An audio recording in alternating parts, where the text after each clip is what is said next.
এক একটা নারীকে আল্লাহ তাআলা এক একটা ফ্যামিলির ম্যানেজিং ডাইরেক্টর বানিয়ে দিয়েছে।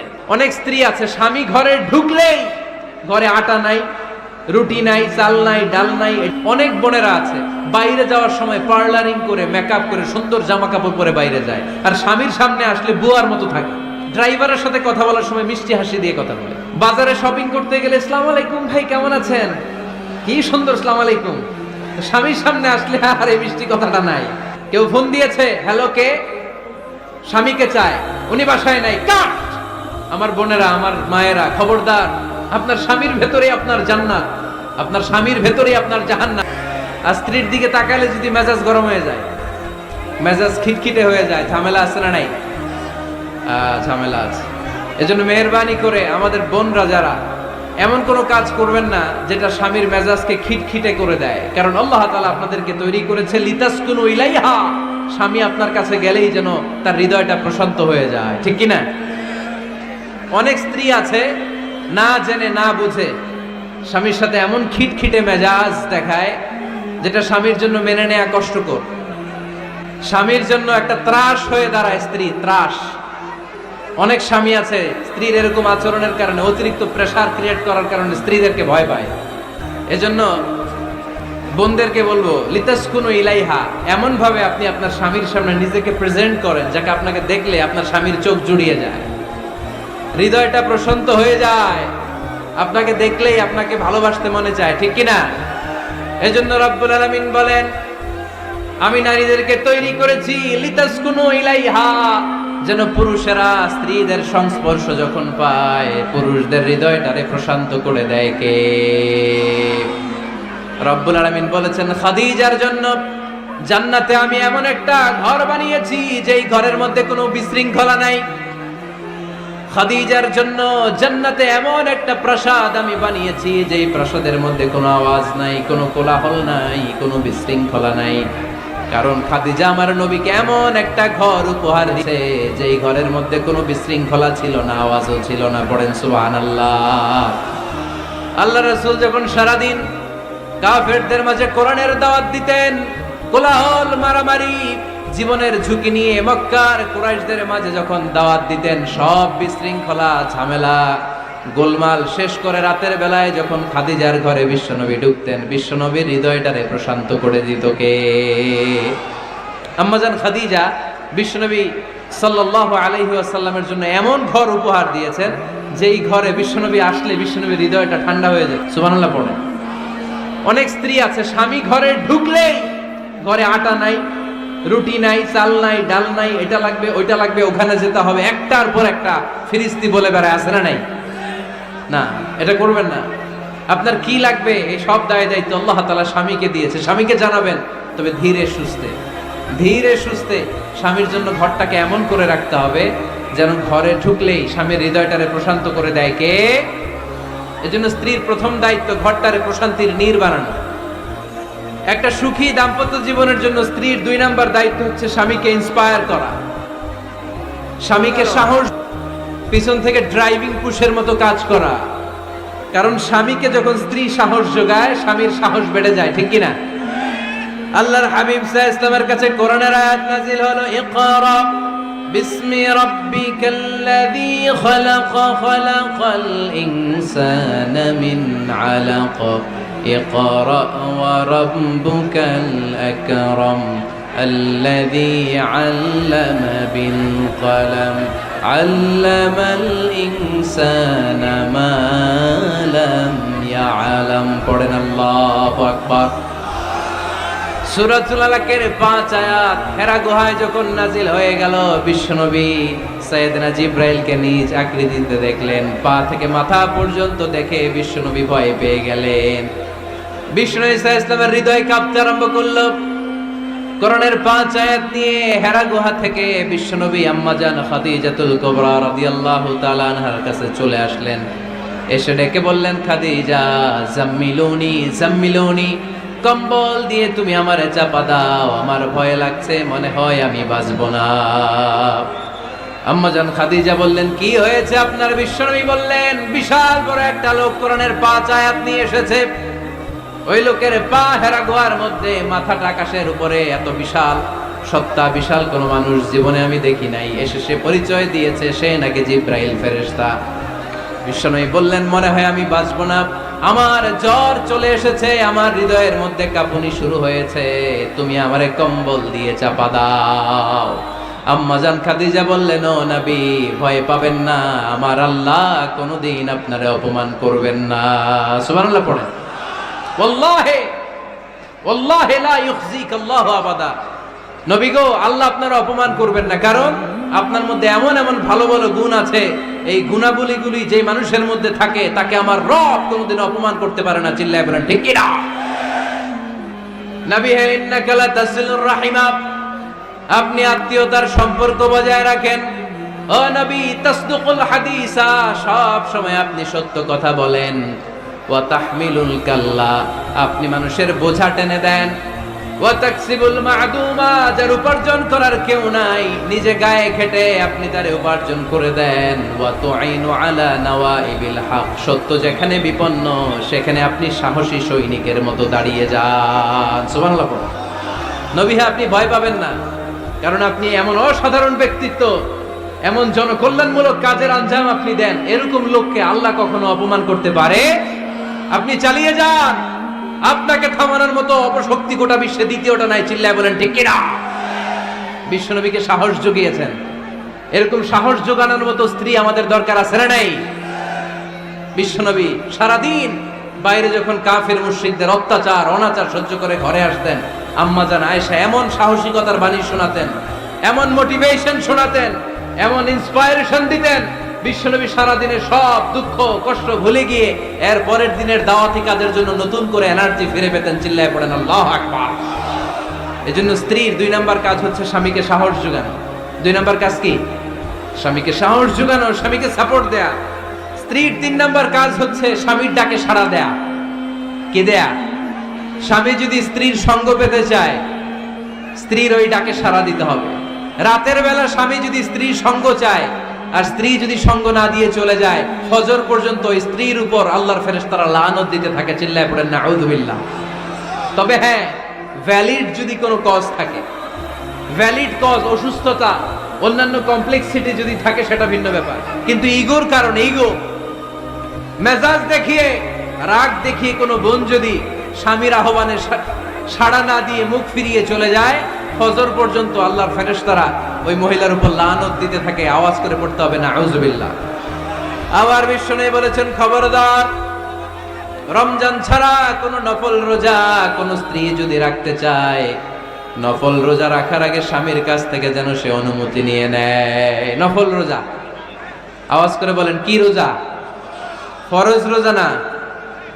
দিনের বেলা যেহেতু রোজা রাখতে হয়, কোন নারী, কোন যুবতী নারী, বয়স্ক নারীদের কথা ভিন্ন, কোন যুবতী নারী যদি নফল রোজা রাখতে চায়, সে তার স্বামীর পারমিশন নেবে। কারণ হয়তো স্বামী দিনের বেলা স্ত্রীর সঙ্গ চেতে পারে, ঠিক কিনা? এজন্য স্বামীর কাছ থেকে পারমিশনের দরকার আছে না নাই? দাম্পত্য জীবনকে সুখময় করতে হলে একজন স্ত্রীর 4 নম্বর দায়িত্ব হচ্ছে নিজের সতীত্বের হেফাজত করা। 5 নম্বর দায়িত্ব হচ্ছে স্বামীর সম্পদের হেফাজত করা। সাইয়েদনা আবু সুফিয়ান রাদিয়াল্লাহু তাআলা আনহু ছিলেন খুব কৃপণ মানুষ, বিষ্ণু ইসলামের শ্বশুর। সেই বুখারীতে এসেছে, ওনার স্ত্রী এসে আল্লাহ রাসূল সাল্লাল্লাহু আলাইহি ওয়াসাল্লামের কাছে বলেন, ইয়া রাসূলুল্লাহ, ইন্না আবা সুফিয়ান রাজুলুন শাহীহ। আল্লাহর রাসূল, আবু সুফিয়ান খুব কৃপণ মানুষ, আমার আর আমার সন্তানদের খরচের জন্য যে টাকা পয়সা লাগে আমার স্বামী দেয় না। এখন আমার স্বামীর অনুমতি ছাড়া সিন্দুক থেকে টাকা নেয় আমার জন্য জায়েজ কিনা? আল্লাহর হাবিব বললেন, হ্যাঁ, স্বামী যদি কৃপণ হয় তাহলে ফ্যামিলির খরচের জন্য যতটুকু দরকার অতটুকু নিতে পারবা, ওইটারে ক্ষমা করে দিবে কে? আমাদের অনেকের মধ্যে অনেক কৃপণ লোক আছে। স্ত্রীদেরকে আল্লাহ কি দায়িত্ব দিয়েছে? একটা ফ্যামিলিকে সুন্দর করতে, একটা দাম্পত্য জীবনকে সুন্দর করতে। স্ত্রীর 1 নম্বর দায়িত্ব হচ্ছে she should make a comfort to her husband. স্ত্রীর উচিত স্বামীর জন্য ঘরটাকে প্রশান্তির নীড় বানিয়ে রাখা। কি বানিয়ে রাখা? প্রশান্তির নীড়। স্ত্রী হওয়া উচিত এমন যাকে দেখলে স্বামীর চোখ জুড়ায়, স্বামীর প্রাণ জুড়িয়ে যায়, স্বামীর হৃদয়টা ঠান্ডা হয়ে যায়, ঠিক কিনা? নাই, এই কৃপণ লোক যদি থাকে, আপনার অনুমতি ছাড়াও ভাবি আপনার পকেট থেকে টাকা নিতে পারবে। কৃপণ যারা তাদের পারমিশন ছাড়া পকেট থেকে আলমারি থেকে টাকা নিয়ে যতটুকু দরকার ফ্যামিলির ততটুকু খরচ করা যাবে, অতিরিক্ত খরচ করা যাবে না। 6 নাম্বার দায়িত্ব হচ্ছে ছেলে মেয়েদেরকে দেখাশোনা করা, ছেলে মেয়েদেরকে বুকের দুধ খাওয়ানো। অনেক মা আছে ছেলে মেয়েদেরকে বুকের দুধ খাওয়াতে চায় না, আছে না নাই? হ্যাঁ, ডানু খাওয়ায়, ডানু। আর কি খাওয়ায়? হ্যাঁ, মিল্ক ভিটা, আর নিডো, নেসলে, সেরেলাক, আর হ্যাঁ বায়োমিল্ক। মাশাআল্লাহ, অনেক নাম জানেন তো আপনারা। মেডিকেয়ার। তো এই বুকের দুধ খাওয়াতে চায় না অনেক মায়েরা। আপনার বুকের দুধের মধ্যে বাচ্চাদের জন্য আল্লাহ রাব্বুল আলামিন ন্যাচারাল ভ্যাকসিন দিয়ে দিয়েছেন। চিল্লায় পড়েন সুবহানাল্লাহ। ন্যাচারাল, প্রাকৃতিক টিকা। বাচ্চার জীবনের প্রথম টিকাটা, সন্তানের জীবনের নবজাতক শিশুর প্রথম টিকাটা আল্লাহ তাআলা মায়ের শাল দুধের ভেতরে দিয়ে দিয়েছেন। সুবহানাল্লাহ পড়েন। টিকাগুলো তো বাজার থেকে কিনতে হয়, প্রথম টিকাটা আল্লাহ ফ্রি দিয়ে দিয়েছে। সুবহানাল্লাহ পড়বেন না? এজন্য রাব্বুল আলামিন বলেন, ওয়াল ওয়ালিদাতু ইউরদি'না আওলাদাহুন্না হাওলাইনি কামিলাইনি লিমান আরাদা আন ইউতিম্মার রাদা'a। দুনিয়ার প্রতিটা মায়ের উচিত টানা 2 বছর তাদের সন্তান সন্ততিদেরকে দুধ খাওয়ানো। কয় বছর? আওয়াজ করে বলতে হবে, কয় বছর? মায়ের বুকের দুধ যে ছেলেগুলো খায় না, এদের ব্রেনের গ্রোথ হয় না। এগুলো হয় বলদা নাম্বার 1। কি হয়?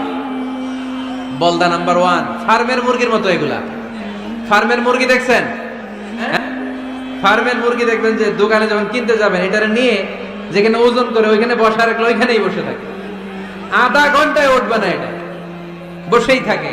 আর গ্রামের মুরগি দেখছেন, দেশি মুরগি, ধরতে পারবেন এটারে? খবর আছে, ঘাম ছুটায় ছাড়বে। তো মায়ের বুকের দুধ যেগুলা খায় এগুলা দেশি মুরগির মতো। আর এই নিডু খায় যেগুলা, এগুলো 1 নাম্বার বলদা হয়, আর ফার্মের মুরগির মতো হয়। ঠিক কিনা? উদাহরণটা দিলাম এই জন্য, আপনার সন্তানের ভবিষ্যতের কথা বোঝানোর জন্য উদাহরণটা দিয়েছি। বুকের দুধ খাওয়াবেন, এর মধ্যে আল্লাহ তাআলা এমন নিউট্রিশন, পুষ্টি গুণ দিয়ে মায়ের বুকের দুধকে আল্লাহ তাআলা সমৃদ্ধ করেছে। বাচ্চার ব্রেইনের গ্রোথ হয়, বাচ্চার হাড্ডিগুলো খুব শক্ত হয়, সে ইনফিরিয়রিটি কমপ্লেক্সে ভোগে না, হীনমন্যতায় ভোগে না। জীবনের যেখানেই যাবে সেখানেই সে হবে সফল। চিল্লায় বলেন ঠিক কিনা? অনেক মা আছে বুকের দুধ খাওয়াতে চায় না, ডানু খাওয়ায়, নিডু খাওয়ায়, আবার নিজেদের কাজের জন্য ব্যস্ত, ছেলে মেয়েদেরকে সময় দেয় না। আছে না নাই? নারীরা চাকরি করতে পারবে, হেজাব করে নিজেকে পর্দার মধ্যে রেখে শিক্ষকতা করতে পারবে, ডাক্তারি করতে পারবে, সব পেশায় তারা যেতে পারবে, নিজেদেরকে পর্দার মধ্যে রেখে হেজাব পরে সব জায়গায় যেতে পারবে। কিন্তু সন্তানদেরকেও দেখাশোনার দরকার আছে না নাই? অনেক মায়েরা নিজেরা থাকে চাকরিতে আর ছেলে মেয়েদেরকে দিয়ে রাখে কাজের মেয়ের কাছে। আছে না নাই? মনে রাখবেন, আপনি যদি অফিসে চাকরিতে ব্যস্ত থাকেন আর ছেলে মেয়ে যদি কাজের মেয়ের কাছে মানুষ হয়, তাহলে ছেলে মেয়ে আপনার আচরণ পাবে না, সে কাজের মেয়ের বুয়ার আচরণ পেয়ে পেয়ে বড় হবে। চিল্লায় বলেন ঠিক কিনা? এক একটা নারীকে আল্লাহ তাআলা এক একটা ফ্যামিলির ম্যানেজিং ডাইরেক্টর বানিয়ে দিয়েছে। A woman is an MD of a family. একজন নারী একটা ফ্যামিলির ম্যানেজিং ডাইরেক্টর। এখানে অনেক কাজ আছে মিয়া। এখানে তার ফুড ম্যানেজমেন্ট এনশিওর করতে হয়, এখানে অনেক ডিপ্লোমেসি জানা লাগে। একজন নারীকে ফ্যামিলিতে টিকে থাকতে হলে কূটনীতি লাগে, শাশুড়ির সাথে বউয়ের ঝগড়া আছে না নাই, এটা ম্যানেজ করতে হয়। একান্নবর্তী ফ্যামিলি হলে স্বামীর ভাই বোন এদের মন মানিয়ে চলতে হয়, পুরো ঘরটাকে হ্যান্ডেল করতে হয়। এখানে আছে ফুড ম্যানেজমেন্ট, এখানে আছে ক্লিনিং ম্যানেজমেন্ট, এখানে আছে ডিপ্লোমাসি। পুরো ঘরের মধ্যে তো বিশাল একটা অফিস। এই কাজ ফেলে দিয়ে মহিলারা বাইরে ঘুরে বেড়ায় না। ফ্যামিলি সামলান। আপনি যদি ঘরমুখ হন তাহলে আপনার ফ্যামিলির মধ্যে বরকত দিয়ে এটাকে সমৃদ্ধ করে দিবে কে? তাহলে সুখী দাম্পত্য জীবনের 6 নম্বর ফর্মুলা হচ্ছে ছেলে মেয়েদেরকে সময় দেয়া। ছেলে মেয়েদেরকে সময় দেন। Spending money, spending time is more important than spending money for children. ছেলে মেয়েদের জন্য টাকা ব্যয় করার চেয়ে ছেলে মেয়েদের সাথে সময় ব্যয় করা বেশি গুরুত্বপূর্ণ। ঠিক কিনা? এমন অনেক ফ্যামিলি আছে আমি দেখেছি যে বাবাও চাকরিজীবী, মাও চাকরিজীবী। আছে না নাই? হয় ডে কেয়ারে না কাজের বুয়ার কাছে মানুষ হইতেছে। বাবা মারা যখন সকালে অফিসের জন্য বের হয় তখনও ছেলে মেয়ে ঘুমায়, আবার রাতে যখন মিটিং সিটিং সব শেষ করে ঘরে আসে তখনও ছেলে মেয়েগুলো ঘুমায়। শুক্রবার ছাড়া বাবা মার ছেলে মেয়েদের দেখা নাই। এরকম ফ্যামিলি আছে না নাই? ঢাকাতে পারিবারিক এই ক্রাইসিস, এই সংকটগুলো আমরা প্রায়ই শুনি। আল্লাহ তুমি আমাদের ফ্যামিলিগুলোরে বরকতময় করো, আমাদের ফ্যামিলিতে যেন আমরা জান্নাতি ইমেজ উপভোগ করতে পারি, তুমি তৌফিক দান করো। আওয়াজ করে পড়বো আমিন। 7 নাম্বার দায়িত্ব, বিশ্বনবী বলেছেন খবরদার, স্বামী পছন্দ করে না এমন কোন লোককে স্ত্রী যেন ঘরে অ্যালাউ না করে। স্বামী পছন্দ করে না এমন কোন লোককে আপনার স্ত্রী ঘরে অ্যালাউ করতে পারবে? আমার বোনেরা খবরদার, আপনার স্বামীর পারমিশন ছাড়া, আপনার স্বামী পছন্দ করে না এরকম কোন লোককে আপনার ঘরে আপনি অ্যালাউ করতে পারবেন না। 8 নাম্বার, স্বামীকে আর্থিকভাবে সহযোগিতা করা। যদি স্ত্রী ধনী হয়, আমরা সব এক করে ফেলছি, আসলে ইসলামের দৃষ্টিতে স্বামীর ব্যালেন্স আলাদা, স্ত্রীর ব্যালেন্স আলাদা। স্বামীর যাকাত আলাদা, স্ত্রীর যাকাত আলাদা, ঠিক কি না? স্ত্রী ধনী হতে পারে, স্ত্রীর আলাদা সম্পদ থাকতে পারে। যদি স্ত্রীর সম্পদ থাকে, স্ত্রীর উচিত তার সম্পদ দিয়ে তার স্বামীকে এস্টাবলিশ হতে, স্বাবলম্বী হতে সহায়তা করা। যদিও এটা আল্লাহ তাআলা আবশ্যক করে দেন নাই, কারণ আর্থিক ফিনান্সিয়াল সব কাজগুলোকে স্বামীর উপরে ফরজ করেছে কে? ফিনান্সিয়ালি 1 টাকা খরচ করা, 1 টাকার দায়ভার নেওয়া কোন স্ত্রীর উপরে আল্লাহ আবশ্যক করে নাই। তারপরেও স্ত্রী যদি ধনী হয়, স্ত্রীর যদি জায়গা জমি থাকে, সম্পদ থাকে, তাহলে স্ত্রীর উচিত তার স্বামীকে স্বাবলম্বী হতে সহযোগিতা করা, ঠিক কিনা? আমরা মডেল হিসেবে আম্মা জান খাদিজা রাদিয়াল্লাহু তাআলা আনহার জীবনের দিকে যদি তাকাই, তাহলে দেখব উনি অনেক মহিয়সী, গরিয়সী একজন ব্যবসায়ী নারী ছিলেন। আম্মা জান খাদিজা রাদিয়াল্লাহু তাআলা আনহা ওনার ব্যবসায় স্টাফ হয়ে বিশ্বনবী ওনার সাথে পরিচিত হলেন। বিশ্বনবীর আমানতদারিতায় মুগ্ধ হয়ে আম্মা জান খাদিজা বিশ্বনবীর বিয়ের প্রস্তাব দিলেন। আম্মা জান খাদিজা রাদিয়াল্লাহু তাআলা আনহার সাথে বিশ্বনবীর যখন বিয়ে হয়ে যায়, বিয়ের পরে আম্মা জান খাদিজা বলেন, ও বিশ্বনবী, আমার যত সম্পদ আছে, আমার ব্যবসায়ের যত মালামাল আছে, যত সম্পদ আছে, সব আমি আপনার পায়ের সামনে এনে রেখে দিলাম। আপনি দিয়ে দিলাম, সব সম্পদ আপনারা আমি দিয়ে দিলাম। আপনি ইচ্ছে মতো মানুষকে দান করতে পারেন, খরচ করতে পারেন, দাওয়াতি কাজে, মুসলিমদেরকে আজাদ করার কাজে আপনি ব্যয় করতে পারেন। আওয়াজ করে পড়েন আল্লাহু আকবার। আম্মা জান খাদিজাকে যদি আমরা মডেল হিসেবে ধরি, তাহলে প্রতিটা বোনের উচিত তাদের যদি অর্থকড়ি থাকে, সম্পদ থাকে, স্বামীকে স্বাবলম্বী হতে ওই সম্পদ দিয়ে সাহায্য করার দরকার আছে না নাই? কথা বলেন না কেন? 9 নাম্বার, স্ত্রীর দায়িত্ব দাম্পত্য জীবনকে সুখময় করতে নিজেকে স্বামীর সামনে বিউটিফাই করে উপস্থাপন করা। নিজেকে বিউটিফাই করে, মেকআপ করে স্বামীর সামনে উপস্থাপন করা। আমি আমার মা বোনদেরকে বলবো, আপনারা নিজেদেরকে গুছিয়ে সাজিয়ে স্বামীর সামনে উপস্থাপন করুন। অনেক বোনেরা আছে বাইরে যাওয়ার সময় পার্লারিং করে, মেকআপ করে, সুন্দর জামা কাপড় পরে বাইরে যায়, আর স্বামীর সামনে আসলে বুয়ার মতো থাকে। আছে না নাই? স্বামীর সামনে পচা জামা, ছিঁড়া জামা, চুলের মধ্যে নাই সুগন্ধি, নিজেকে গুছিয়ে রাখে না, সামলে রাখে না, কাজের বুয়ার মতো নিজেকে উপস্থাপন করে স্বামীর সামনে। আর বাইরে গেলে মেকআপ করে, পার্লারিং করে যায়। হওয়া দরকার ছিল উল্টা, বাইরে আপনি সাদা সিধা ভাবে যাবেন, বোরকা দিয়ে নিজেকে ঢেকে যাবেন। বাইরে যাওয়ার সময় কোনো নারী পারফিউম ইউজ করে যেতে পারবে না। নারীরা যত পারফিউম ইউজ করতে মনে চায় আপনার বেডরুমে, আপনার স্বামীর সামনে, ঠিক কিনা? স্বামীর সামনে পারফিউম ইউজ করেন, নিজেকে উজাড় করে সাজান স্বামীর জন্য। এই প্রতিটা সাজুগুজুতে সওয়াব আছে না নাই? ইসলাম কতটা চেক এন্ড ব্যালেন্স, কতটা ভারসাম্যপূর্ণ জীবন ব্যবস্থা। খবরদার, নারীরা ডিওডোরেন্ট ইউজ করে বাইরে যেতে পারবে, যেটা সে তার আর্মপিটে ইউজ করে, কিন্তু ঝাঁঝালো পারফিউম বোরকার উপর দিয়ে মেরে কোনো নারী বাইরে যেতে পারবে? কথা বলেন। সুনানে নাসাইর হাদিস, আল্লাহর হাবিব বলেন, আইয়ুমা ইমরাআতিন ইস্তা'জারাত নাফসাহা ফামাররাত আলা কওমিন লিয়াজিদু রিহাহা ফাহিয়া জানিয়া। কোন নারী যদি তার জামার উপর দিয়ে পারফিউম মেখে পুরুষ লোকের দৃষ্টি আকর্ষণের জন্য ঘরের বাইরে বের হয়, যতটা পুরুষ তার চেহারার দিকে লোলুপ দৃষ্টি নিয়ে তাকাবে, ততটা পুরুষের সাথে জিনার গুনাহ ওই মহিলার আমলনামায় তুলে দিবে কে? পারফিউম মেখে যদি কোনো নারী বের হয় এই উদ্দেশ্যে যে ছেলেরা আমাদের প্রতি আকৃষ্ট হবে, যতটা ছেলে তার দিকে তাকাবে, প্রত্যেকটা ছেলের সাথে জিনার গুনাহ আল্লাহ তাআলা এমনি তার আমলনামায় তুলে দিবে। নাউজুবিল্লাহ পড়েন। এজন্য খবরদার, নিজেকে সাজিয়ে গুজিয়ে স্বামীর সামনে উপস্থাপন করুন, সাজিয়ে গুজিয়ে। অনেক স্ত্রীরা আছে ড্রাইভারের সাথে কথা বলার সময় মিষ্টি হাসি দিয়ে কথা বলে। বাজারে শপিং করতে গেলে আসসালামু আলাইকুম ভাই কেমন আছেন, কি সুন্দর আসসালামু আলাইকুম। তো স্বামীর সামনে আসলে আর এই মিষ্টি কথাটা নাই, আসলে নাই। বাইরে তোমার চিকন গলায় কিসের আসসালামু আলাইকুম, হ্যাঁ না, বাইরে আপনি আসসালামু আলাইকুম দিতে যাবেন না, ঝটপট করে কর্কশ ভাষায় কথা বলে শেষ। কেউ ফোন দিয়েছে, হ্যালো কে, স্বামীকে চায়, উনি বাসায় নাই, কাট।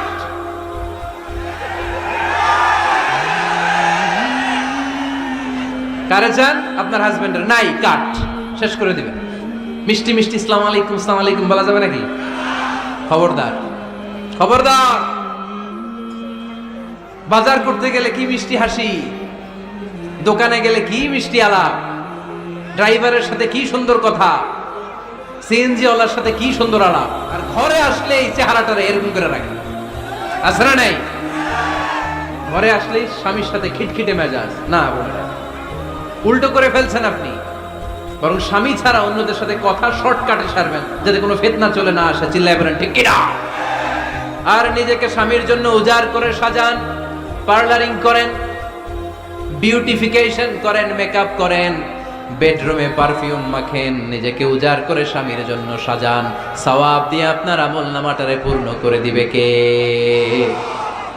বিশ্বনবী যখন সফরে যেতেন, সফর থেকে ফিরে আসার সময় ডিরেক্টলি স্ত্রীর ঘরে যেতেন না। বিশ্বনবী একজনকে ঘরে পাঠিয়ে দিতেন, মদিনার উপকণ্ঠে কিছু সময় অপেক্ষা করতেন, আর বলতেন আজকে আমি আয়েশার ঘরে যাব। আয়েশারে যে বলো আমি এসেছি, কয়েক ঘন্টা পরে আয়েশার ঘরে আমি ঢুকবো। সুবহানাল্লাহ পড়েন। স্ত্রীকে সময় দিতেন, কারণ স্ত্রী হয়তো কাজ করে, ঘর গুছায়, ঘেমে থাকতে পারে, তাকে নিজেকে গুছানোর জন্য সময়ের দরকার আছে না নাই? লম্বা সফর শেষ করে, সেই বুখারীর হাদিস, বিশ্বনবী যখন সফর শেষ করে মদিনায় ফিরতেন, ডিরেক্টলি স্ত্রীর কাছে যেতেন না, মদিনার উপকণ্ঠে ওয়েট করতেন। বার্তাবাহককে পাঠাতেন, যে বলো যে আজকে আমি সফিয়ার ঘরে থাকবো। সফিয়াকে সময় দিতেন 2-1 ঘন্টা, যাতে নিজেকে সাজিয়ে নিতে পারে। সুবহানাল্লাহ পড়ো। আমার বোনেরা, আমার মায়েরা, খবরদার, আপনার স্বামীর ভেতরে আপনার জান্নাত, আপনার স্বামীর ভেতরে আপনার জাহান্নাম। আপনার স্বামীর মনকে খুশি রাখতে পারলে জান্নাতের দরজাগুলো আপনার জন্য খুলে দিবে কে? ক্যাপাসিটির বাইরে কিছু চাবেন না। এই 10টা স্ত্রীদের দায়িত্ব। এই 10টা পয়েন্ট যদি কোনো স্ত্রী স্বামীর জন্য এইভাবে স্যাক্রিফাইস করে করে এইভাবে আঞ্জাম দিতে পারে, এই স্ত্রীদের জন্য জান্নাতের দরজাকে খোলা রেখেছে কে? আওয়াজ করে বলতে হবে, খোলা রেখে দিয়েছেন কে?